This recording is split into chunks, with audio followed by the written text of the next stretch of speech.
ಇನ್ನು ವಿಧಾನಮಂಡಲ ಅಧಿವೇಶನದಲ್ಲೂ ಕೂಡ ಮೂಡ ಪ್ರಕರಣ ಬಹುದೊಡ್ಡ ಚರ್ಚೆ ಆಯಿತು. ಅದರಲ್ಲೂ ವಿಪಕ್ಷ ಬಿಜೆಪಿ ಹಾಗೂ JDS ಇಬ್ಬರೂ ಕೂಡ ಸದನದ ಬಾವಿಗಿಳಿದು ಹೋರಾಟವನ್ನು ಮಾಡಿದ್ರು. ಅಲ್ಲದೆ ಅಹೋರಾತ್ರಿ ಧರಣಿ ನಿನ್ನಿಂದಲೇ ನಡೀತಾ ಇದೆ. ಇನ್ನು ಕಿರಣ್, ನೀವು ಕೂಡ ರಿಪೋರ್ಟ್ ಮಾಡಿರಿ ವಿಧಾನಸಭೆ ಕಲಾಪಗಳನ್ನು. ಇವತ್ತಿನ ಈ ಸದನವನ್ನು ನೋಡ್ತಾ ಇದ್ರೆ ಬಿಜೆಪಿ ಸದ್ಯಕ್ಕಂತೂ ಈ ಪ್ರಕರಣವನ್ನು ಬಿಡುವಂಥ ಲಕ್ಷಣಗಳು ಕಾಣಿಸ್ತಾ ಇಲ್ಲ. ಈಗಾಗಲೇ ಅವರು ತೀರ್ಮಾನ ಮಾಡ್ಕೊಂಡಿದ್ದಾರೆ ಪಾದಯಾತ್ರೆ ಮುಖಾಂತರ ಈ ಹೋರಾಟವನ್ನು ಮುಂದುವರಿಸಬೇಕು ಅನ್ನೋದು. ನಿನ್ನೆ ಅಹೋರಾತ್ರಿ ಧರಣಿಯನ್ನು ಮಾಡಿದ ಬಳಿಕ ಇವತ್ತು ಬೆಳಗ್ಗೆ ಸದನ ಆರಂಭವಾಗ್ತಿದ್ದಂತೆ ವಿಧಾನಸಭೆಯಲ್ಲೂ ಕೂಡ ಹೋರಾಟವನ್ನು ಮುಂದುವರಿಸಿದ್ರು, ವಿಧಾನ ಪರಿಷತ್ನಲ್ಲೂ ಕೂಡ ಮುಂದುವರಿಸಿದ್ರು. ಆದರೆ ಇವತ್ತಿನ ಹೋರಾಟ ಎಲ್ಲೂ ಕೂಡ ಒಂದು ತಾರ್ಕಿಕ ಹಂತಕ್ಕೆ ಇವತ್ತು ಕೊನೆಯ ದಿನ ಆದರೂ ಕೂಡ ಮುಂದುವರಿಸೋದಕ್ಕೆ ಬಿಜೆಪಿಗೆ ಸಾಧ್ಯ ಆಗಲಿಲ್ಲ. ಯಾಕಂದರೆ ಅಲ್ಲಿ ಗದ್ದಲ ಗಲಾಟೆ ಮಧ್ಯೆ ಇಡೀ ಕಲಾಪ ಎರಡೂ ಮನೆಗಳಲ್ಲಿ ಮುಂದುವರಿತೆ ಹೊರತು ಬಿಜೆಪಿಗೆ ತನ್ನ ಅಂಶವನ್ನು ಪ್ರತಿಪಾದನೆ ಮಾಡೋದಕ್ಕೆ ಅವಕಾಶ ಸಿಗಲಿಲ್ಲ. ಇವರು ಕೂಡ ಗದ್ದಲವನ್ನೇ ಜಾಸ್ತಿ ಮಾಡುವಂಥ ಕಾರಣಕ್ಕಾಗಿ ಬಿಜೆಪಿ ನಿರ್ದಿಷ್ಟವಾಗಿ ಎಷ್ಟು ತೀರ್ಮಾನವನ್ನು ಮಾಡಿಕೊಂಡು ಅಷ್ಟರ ಮಟ್ಟಿಗೆ ರೀಚ್ ಆಗೋದಕ್ಕೆ ಬಿಜೆಪಿಗೆ ಸಾಧ್ಯ ಆಗಲಿಲ್ಲ ಅಲ್ಲಿ. ರೈಟ್. ಹಾಗಾದ್ರೆ ಇವತ್ತಿನ ವಿಧಾನಮಂಡಲ ಕಲಾಪ ಏನಾಗಿತ್ತು ಅದರ ಸಂಪೂರ್ಣ ರಿಪೋರ್ಟ್ ಅನ್ನ ಮೊದಲೇ ನೋಡೋಣ. ರಾಜ್ಯದಲ್ಲಿ ಆಗಿರತಕ್ಕಂತ ಹಗರಣಗಳಲ್ಲಿ ಇದೊಂದು ದೊಡ್ಡ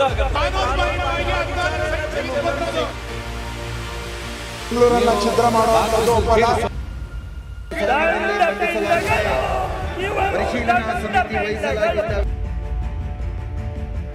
ಜಮೀನನ್ನ ಲೂಟಿ ಮಾಡಿದ್ದೀರಾ, ದಲಿತರ ಜಮೀನನ್ನ ಲೂಟಿ ಮಾಡಿದ್ದೀರಾ. ವಿಧಾನಸಭೆ ಪರಿಷತ್ನಲ್ಲಿ ಇವತ್ತು ಕೂಡ ಮೂಡ ಹಗರಣದ ಸಮರವೇ ನಡೆಯಿತು. ಇಡೀ ದಿನ ಸದನದ ಬಾವಿಗೆ ಇಳಿದು ಬಿಜೆಪಿ ನಾಯಕರು ಪ್ರತಿಭಟನೆ ನಡೆಸಿದ್ರು. ಸರ್ಕಾರದ ವಿರುದ್ಧ ಧಿಕ್ಕಾರ ಕೂಗಿ ವಿಪಕ್ಷ ಶಾಸಕರು ಆಕ್ರೋಶ ಹೊರಹಾಕಿದ್ರು.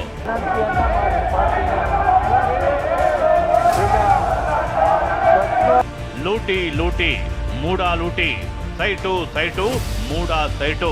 ರಾಜ್ಯ ಕಾಂಗ್ರೆಸ್ ಸರ್ಕಾರದ ವಿರುದ್ಧ ಮೂಡ ಬ್ರಹ್ಮಾಸ್ತ್ರ ಪ್ರಯೋಗಿಸಿರುವ ರಾಜ್ಯ ಬಿಜೆಪಿ ಇವತ್ತು ಕೂಡ ಸದನದಲ್ಲಿ ಸಮರ ಮುಂದುವರಿಸಿದೆ. ಕಲಾಪ ಆರಂಭವಾಗುತ್ತಿದ್ದಂತೆ ಮತ್ತೆ ವಿಚಾರ ಪ್ರಸ್ತಾಪಿಸಿದ್ರು. ನಿಲುವಳಿ ಮರುಪರಿಶೀಲನೆ ಮಾಡಿ ಚರ್ಚೆಗೆ ಅವಕಾಶ ಕೊಡಬೇಕು ಅಂತ ಬಿಜೆಪಿ ಶಾಸಕ ಸುನೀಲ್ ಕುಮಾರ್ ಮನವಿ ಮಾಡಿದ್ರು. ಮಾನ್ಯ ಅಧ್ಯಕ್ಷರೇ, ಮೂಡಾದಲ್ಲಿ ಎಲ್ಲ ನಿಯಮಾವಳಿಗಳನ್ನು ಮೀರಿ ಸೈಟ್ ತೆಗೆದುಕೊಂಡಿದ್ದಾರೆ. ಇಲ್ಲಿ ನಮಗೆ ನಿಯಮಾವಳಿಗಳನ್ನು ಹೇಳಕ್ ಶುರು ಮಾಡಿದಿರಿ ನೀವು. ನಾವು ಇದನ್ನ ಚರ್ಚೆ ತಗೊಳ್ಳಿ ಅಂತಂದ್ರೂ ಕೂಡ ಚರ್ಚೆ ತಗೊಳ್ಳಲ್ಲ. ಮೂಡ ಸೈಟ್ ತಗೊಳ್ಬೇಕಾದ್ರೆ ನಿಯಮಾವಳಿಗಳು ಅನುಸರಿಸಿದಾರ? ಈ ರೀತಿ ದುರುಪಯೋಗ ಮಾಡಿ ಅದನ್ನ ಚರ್ಚೆ ತಗೊಳ್ಳಲ್ಲ ಅಂದ್ರೆ ಹೆಂಗೆ?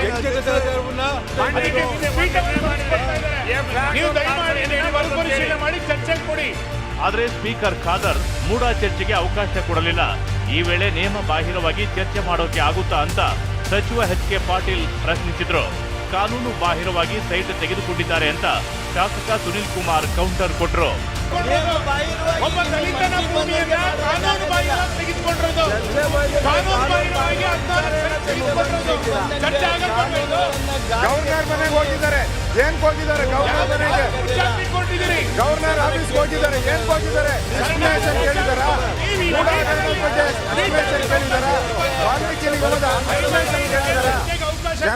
ಕನ್ನಡದಲ್ಲಿ ಮಾತಾಡಿ ಅಂತ ಸದಸ್ಯರು ಹೇಳಿದ್ರು. ತುಳು ಕನ್ನಡ ಯಾವ ಭಾಷೆಯಲ್ಲಿ ಕೇಳಿದ್ರು ಚರ್ಚೆಗೆ ಅವಕಾಶ ಸಿಗಲೇ ಇಲ್ಲ. ಹೀಗಾಗಿ ಸದನದ ಬಾವಿಗಿಳಿದಿದ್ದ ಬಿಜೆಪಿ ಸದಸ್ಯರು ಲೂಟಿ ಲೂಟಿ, ಮೂಡ ಲೂಟಿ ಅಂತ ಘೋಷಣೆ ಕೂಗಿದ್ರು.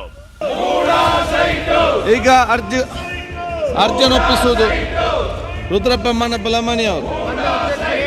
ನನ್ನ ಹೆಸರಿನ ಮುಂದಿರುವ ಅರ್ಜಿಗಳನ್ನು ಸದನಕ್ಕೆ ಒಪ್ಪಿಸುತ್ತಿದ್ದೇನೆ. ಈಗ ಚುನಾವಣೆ ಪ್ರಸ್ತಾವನೆ. ಮಾನ್ಯ ಅಧ್ಯಕ್ಷರೇ, ವಿಧಾನಮಂಡಲ ಈಗ ವಿಧೇಯಕವನ್ನು ಖಂಡವಾಗಿ ಮತಕ್ಕೆ ಹಾಕುತ್ತೇನೆ. ಮಾನ್ಯ ಸಚಿವರು ಖಂಡ 2ಕ್ಕೆ ತಿದ್ದುಪಡಿಯನ್ನು ಮಂಡಿಸುವುದು. ಮಾನ್ಯ ಸಭಾಧ್ಯಕ್ಷರೇ, ಈ ತಿದ್ದುಪಡಿ ವಿಧೇಯಕ 2ನೇ ಖಂಡಿಕೆ ತಿದ್ದುಪಡಿಯನ್ನು ಗದ್ದಲ ಕೋಲಾಹಲದ ಮಧ್ಯೆ ಹಲವು ಬಿಲ್ಗಳ ಮಂಡನೆಯಾಯಿತು. DCM DK Shivakumar greater Bengaluru bill ಮಂಡಿಸಿದ್ರು. ವಿಪಕ್ಷಗಳ ಧರಣಿಯಲ್ಲಿ ಪಾಲ್ಗೊಳ್ಳದೆ ಹೊರಗುಳಿದ ಯಶವಂತಪುರ ಶಾಸಕ ST ಸೋಮಶೇಖರ್ ಬೆಂಗಳೂರು ಬಿಲ್ ಬಗ್ಗೆ ಚರ್ಚೆ ಆಗಬೇಕು ಅಂದ್ರು. ಆದ್ರೆ ಇದು ಬೆಂಗಳೂರನ್ನ ಛಿದ್ರ ಮಾಡೋ ಪ್ಲಾನ್, ಇದು ಸದನ ಸಮಿತಿ ರಚನೆ ಆಗಬೇಕು ಅಂತ ವಿಪಕ್ಷ ನಾಯಕ R ಅಶೋಕ್ ಒತ್ತಾಯಿಸಿದ್ರು. ಗಮನಿಸ್ತಾ ಇದೆ. ಈ ದೃಷ್ಟಿಯಿಂದ ಒಂದು ಗ್ರೇಟರ್ ಬೆಂಗಳೂರು ಬಿಲ್ ಅನ್ನ ನಾನು ಹೊಸದಾಗಿ ಪ್ರಸ್ತಾವನೆಯನ್ನು ಸಲ್ಲಿಸಿದ್ದೇನೆ. ಆರ್ಥಿಕವಾಗಿ ಶಕ್ತಿ ಕೊಡಬೇಕು ಅಂತೇಳಿ ಆಡಳಿತವನ್ನೇ ಒಂದು ನಿಯಂತ್ರಣ ಅಧ್ಯಕ್ಷರಿಗೆ ತಂದಿದ್ದೇನೆ. ಇಂಪಾರ್ಟೆಂಟ್ ಇದು. ಬೆಂಗಳೂರನ್ನ ಛಿದ್ರ ಮಾಡುವಂಥದ್ದು ಇದಕ್ಕೆ ಸದನ ಸಮಿತಿ ಮಾಡಬೇಕು. ಎಲ್ಲ ವಿಧಾನಸಭೆ ವಿಧಾನ ಪರಿಷತ್ ಎಲ್ಲರೆಲ್ಲ ಮಾಡಿದ್ರೆ ಬೆಂಗಳೂರಿಗೆ ಒಂದು ರೂಪ ಕೊಡೋಕ್ಕಾಗ್ತೈತೆ. ಯಾರೋ ಒಂದು ಅಧಿಕಾರಿ ಕೊಟ್ಟಿರೋದನ್ನ ವರದಿಯನ್ನು ತಗೊಂಡು ನೀವು ಮಾಡಿದ್ರೆ ಬೆಂಗಳೂರಿಗೆ ಕಂಟಕ ಬರುತ್ತೆ. ದಯವಿಟ್ಟು ಈ ಬಿಲ್ಲನ್ನು ಪೆಂಡಿಂಗ್ ಇಡಬೇಕು, ಸದನ ಸಮಿತಿ ಮಾಡಬೇಕು ಅಂತೇಳಿ ಮಂತ್ರಿಗಳಿಗೆ ನಾನು ಆಗ್ರಹ ಮಾಡ್ತಾ ಇದ್ದೀನಿ. ಇತ್ತ ವಿಧಾನ ಪರಿಷತ್ನಲ್ಲೂ ಗದ್ದಲ ಕೋಲಾಹಲ ಉಂಟಾಗಿತ್ತು. ಚರ್ಚೆಗೆ ಅವಕಾಶ ನೀಡುವ ಮೊದಲೇ ಸ್ವಯಂ ಪ್ರೇರಿತವಾಗಿ ಸಿಎಂ ಸ್ಪಷ್ಟನೆ ನೀಡಿದ್ರು. ಬಿಜೆಪಿ ಸರ್ಕಾರ ಇದ್ದಾಗಲೇ ಸೈಟ್ ಕೊಟ್ಟಿದ್ದು ಅಂದ್ರು.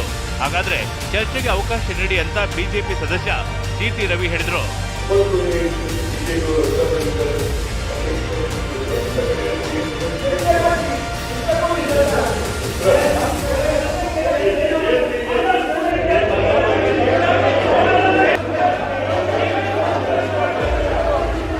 ಇನ್ನು ಛಲವಾದಿ ನಾರಾಯಣಸ್ವಾಮಿ ಅಂತೂ ದಲಿತರಿಗೆ ಅನ್ಯಾಯ ಮಾಡಿದ್ದಾರೆ ಅಂತ ಆರೋಪ ಮಾಡಿದ್ರು.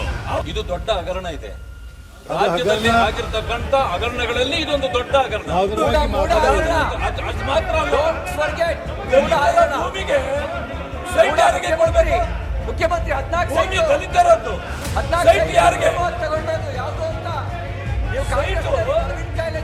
ದಲಿತರಿಗೆ ಹೋಗ್ಬೇಕಾಗಿತ್ತು, ಅವ್ರಿಗೆ ಹೋಗಿಲ್ಲ. ಅವರ ಹೆಸರಿನಲ್ಲಿ ಕುಟುಂಬಕ್ಕೆ ಅಧ್ಯಕ್ಷರೇ, ವಿಧಾನ ಪರಿಷತ್ನಲ್ಲಿ ಬಿಜೆಪಿ ಜೆಡಿಎಸ್ ನಾಯಕರ ಪ್ರತಿಭಟನೆಯಿಂದಾಗಿ ಕಲಾಪವನ್ನ ಅನಿರ್ದಿಷ್ಟಾವಧಿಗೆ ಮುಂದೂಡಿಕೆ ಮಾಡಲಾಯಿತು. ಇದರಲ್ಲಿ ನೇರವಾಗಿ ಸಿದ್ದರಾಮಯ್ಯನವರು ಭಾಗಿಯಾಗಿರೋ ದಾಖಲೆಗಳು ನನ್ನ ಹತ್ರ ಇದೆ.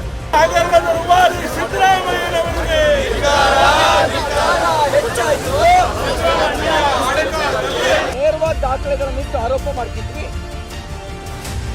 ಅಧಿವೇಶನದಲ್ಲಿ ಮೂಡ ವಿಚಾರದ ಬಗ್ಗೆ ಚರ್ಚೆಗೆ ಅವಕಾಶ ನೀಡದ ಹಿನ್ನೆಲೆ ಬಿಜೆಪಿ ಜೆಡಿಎಸ್ ಶಾಸಕರ ನಿಯೋಗ ರಾಜಭವನಕ್ಕೆ ತೆರಳಿತು. ಮೂಡ ಚಲೋ ಮೂಲಕ ವಿಧಾನಸೌಧದಿಂದ ರಾಜಭವನಕ್ಕೆ ತೆರಳಿದ್ರು. ರಾಜ್ಯಪಾಲರಿಗೆ ದೂರು ನೀಡಿದ್ರು. ಇದರಲ್ಲಿ ನೇರವಾಗಿ ಸಿದ್ದರಾಮಯ್ಯನವರು ಭಾಗಿಯಾಗಿರೋ ದಾಖಲೆಗಳು ನನ್ನ ಹತ್ರ ಇದೆ. ಸದನದಲ್ಲಿ ಕೂಡ ಮಾತಾಡೋಕ್ಕೆ ಅವಕಾಶವನ್ನ ನಾವು ಕೇಳಿದ್ರಿ. ಸದನದಲ್ಲಿ ನಮ್ಗೆ ಅವಕಾಶ ಕೊಡಲಿಲ್ಲ. ಸ್ಪೀಕರನ್ನು ಕೂಡ ಕಾಂಗ್ರೆಸ್ ಕಡೆ ವಾಲಿರುವಂಥದ್ದು ಸ್ಪಷ್ಟವಾಗಿ ಕಾಣ್ತಾ ಇದೆ. ಎಲ್ಲ ದಾಖಲೆಗಳನ್ನು ಸಿದ್ಧ ಮಾಡಿ ಇಟ್ಕೊಂಡು ಬಂದಿದ್ವಿ. ಅವರು ಅವಕಾಶ ಕೊಡಲಿಲ್ಲ. ಕೊಟ್ಟಿದ್ರೆ ನಾವು ನೇರವಾದ ದಾಖಲೆಗಳನ್ನಿಟ್ಟು ಆರೋಪ ಮಾಡ್ತಿದ್ವಿ. ಅವರು ನಿರಪರಾಧಿಗಳಾಗಿದ್ರೆ ಅಲ್ಲಿ ಸದನದಲ್ಲಿ ಉತ್ತರ ಕೊಡೋದಕ್ಕೆ ಅವಕಾಶ ಇತ್ತು. ಸಿದ್ದರಾಮಯ್ಯ ಆಳ್ವಿಕೆಯಲ್ಲಿ ಭ್ರಷ್ಟಾಚಾರ ಎಂದು ಘೋಷಣೆ ಕೂಗಿ ಆಕ್ರೋಶ ಹೊರಹಾಕಿದರು.